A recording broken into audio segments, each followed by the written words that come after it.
And this morning, there are plans to send troops to the southern border as the U.S. braces for a rise in migrants crossing the U.S. Mexico border. This in anticipation of COVID restrictions known as Title 42 being lifted next week. NBC's Bree Jackson is in Washington with a look at what the expected surge would look like. Bree. Good morning, Danielle, Maureen. Well, the Biden administration says it's sending 1,500 troops to the southern border as early as May 10th. That's one day before Title 42 ends.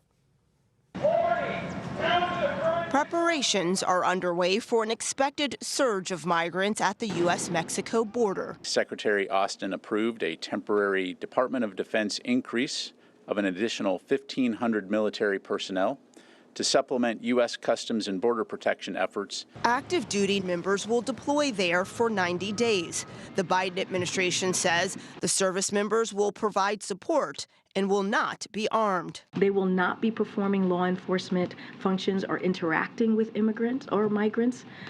This will free up Border Patrol agents to perform their critical law enforcement duties. Over the past year, there's been a record number of illegal border crossings.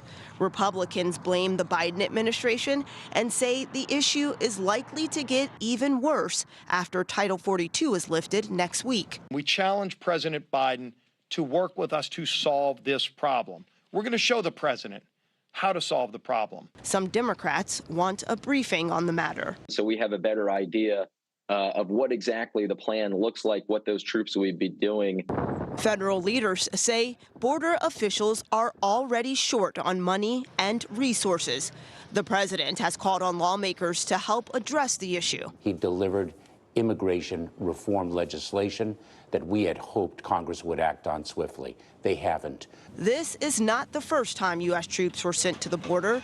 More than 5,000 went during the Trump administration.